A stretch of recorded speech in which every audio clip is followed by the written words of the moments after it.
नमस्ते, ATB tarot कैप्रिकॉर्नियो। आज मैं आपके लिए जो प्रश्न लेके आई हूँ, उसमें मैं एक अत्यंत शक्तिशाली और निर्णायक भाव को महसूस कर रही हूँ। आप मेरे बच्चे एक ऐसे मोड़ पर खड़े हैं जहाँ आप अपने जीवन में एक क्रांतिकारी दृष्टिकोण अपनाने जा रहे हैं। आपकी आत्मा आपको इस ओरे ले जा रही है कि आप सब कुछ काट देंगे, वे सब लोग और परिस्थितियाँ जो आपके लिए कलंक का कारण हैं। ये एक विस्मयजनक ऊर्जा है, स्वायत्तता और नेतृत्व की ऊर्जा।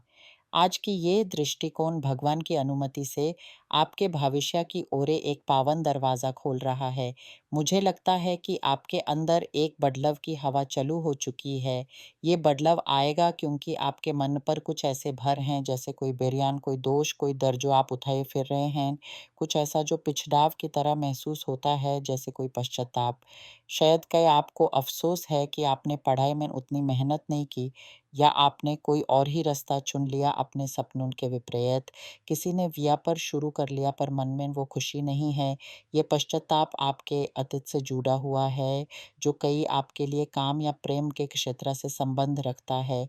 कोई ऐसा व्यक्ति जिसके साथ आपने व्यवहार किया पर अब लगता है कि वो सहज नहीं था, या कोई ऐसा प्यार जो आपने कभी पूरे मन से व्यक्त ही नहीं किया। ये सभी भाव, उदासी, दोष, डर और पश्चाताप आपकी चैतन्य की दिशा में एक बड़ी-सी रुकावट बन गए हैं। आप महसूस कर रहे हैं कि ये अतीत के विचार आपके वर्तमान और भविष्य के प्रगति के मार्ग में कंटे की तरह हैं। इसलिए आप आध्यात्मिक सहायता की खोज में हैं। आप किसी ऐसे व्यक्ति से संपर्क करने वाले हैं, जो आध्यात्मिक दृष्टि से संपन्न है, जो आपको मार्गदर्शक बना सकता है। कोई गुरु, कोई संत, कोई तरोत पद्धति में विशिष्ट, कोई ऐसा दृष्टिवान जो आपकी जीवन यात्रा के छपे हुए नक्शे को पढ़ सके। उनकी दृष्टि से आपको अपने जीवन का नया दिशा निर्देश प्राप्त होगा, और तभी आएगी वो भव्य परिवर्तन की घड़ी। ये परिवर्तन एक ऐसे उद्घाटन से आएगा जो आपके जीवन के उद्देश्य को, संपन्नता के उद्देश्य को आपके सामने उठा देगा। ये एक लक्ष्यपति चेतना का जागराना होगा। मैं देखती हूँ कि कई आप अपने घर से ही कोई नया व्यापार शुरू कर रहे हैं, अपनी कल्पना को आकार दे रहे हैं। कुछ आप किसी अन्य स्थान की ओर प्रवास कर रहे हैं, नई कंपनी, नया शहर, नया काम क्षेत्र। पर इस यात्रा में एक अविनाश है। आपके आसपास कोई ऐसा व्यक्ति है जो आपका महत्वपूर्ण संबंध है, परंतु किसी न किसी कारण से वो आपकी हर बात, हर योजना का विरोध करता है। कुछ आपके लिए तो ये संबंध आर्थिक आवश्यकता के कारण भी हो सकता है।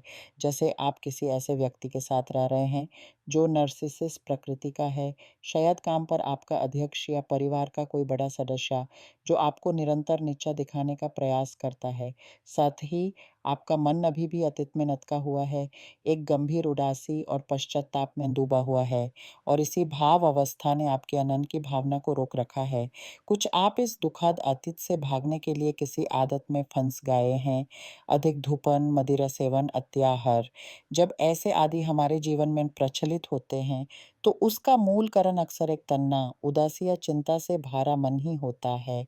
इसलिए ब्रह्मांड आपको आह्वान दे रहा है कि आप अपनी भावनात्मक और आध्यात्मिक सेवा के लिए हाथ बढ़ाएं, क्योंकि कई आपके ये संकटें किसी दूसरे के द्वेष या ईर्ष्या के कारण भी हो सकते हैं। और हाँ, ईर्ष्या की इस छवि के बारे में आत्मीय दृष्टि बहुत तेजी से बोलती है कि नकाबे गिरने वाले हैं। आपको किसी अति निकट व्यक्ति के झूठ का पता चलेगा, कोई ऐसा जो आपके बारे में गलत अफ़वाहें फैलाता रहा है। आप उस व्यक्ति की असलियत को पहचान लेंगे। ये नकाबे गिरना आपके लिए एक महान मुक्ति का द्वार होगा। उस ईर्ष्यालु भाव का प्रभाव आपके जीवन से दूर हो जाएगा, और आप एक भारी बोझ से मुक्त हो जाएंगे। इस अनुभव के बाद आप दुनिया को थोड़ी सी सावधान